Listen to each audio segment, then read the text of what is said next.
इसने क्या किया, तुरंत उठाया तलवार और अपने प्रिय बहन देवकी जिससे पहले प्रेम करता था उसी का बाल खींचा, पकड़ लिया और मारने के लिए निश्चय किया। अब तो इसको मार ही डालेंगे, ये इसका 8वां पुत्र, इसी को खत्म कर डालो, जड़ को खत्म डालो कर डालो।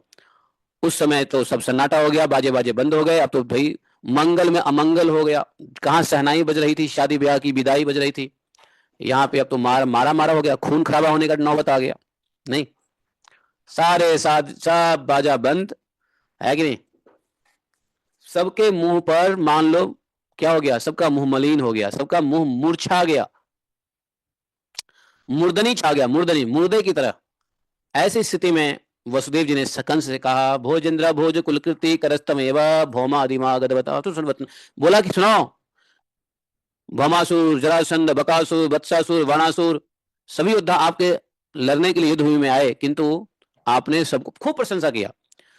मतलब वसुदेव जी ने कंस को वस्तु स्थिति समझ लिया। वसुदेव जी जानते हैं कि ये मित्र तो है लेकिन नहीं है असुर, तो इसको कैसे संभालना है, इसका गुस्सा कैसे ठंडा करना है।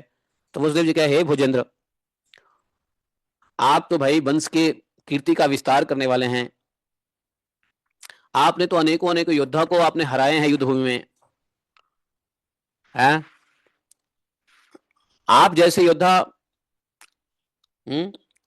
अपने तलवार से बहन का वध करे, ये कोई शोभा देता है क्या? है सौतम कथम तो भगनी सिनात्र हन्या, अपनी भगनी अपनी बहन को मार के आपको कौन सा इसमें है? अभी तक आपकी कीर्ति बहुत फैल रही है, अब आप अपनी बहन कन्या को, स्त्री को मार के आप क्या बलवान बन जाओगे? सुनो, वसुदेव जी ने एक बात और कही, कहा कि सुनो, ये बकासुर की वन पूतना जब आपसे लड़ने की इच्छा, आपसे लड़ने के लिए आई बकासुर की बहन पूतना, तो आपने उसको क्या कहा? आपने कहा कि मैं स्त्रियों के साथ नहीं लड़ता हूं, स्त्रियों के ऊपर तलवार नहीं चला सकता।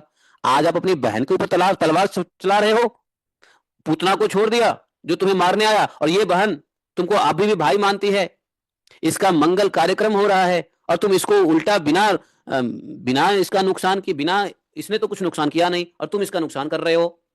तो तुम्हारे पास कौन सी नीति है? एक तरफ तो महिलाओं के ऊपर तुम हाथ नहीं छोड़ते, पूतना को छोड़ दिया और अपनी बहन को मार रहे हो। ये बात कह दिया कौन? यही बात कह दिया वसुदेव जी।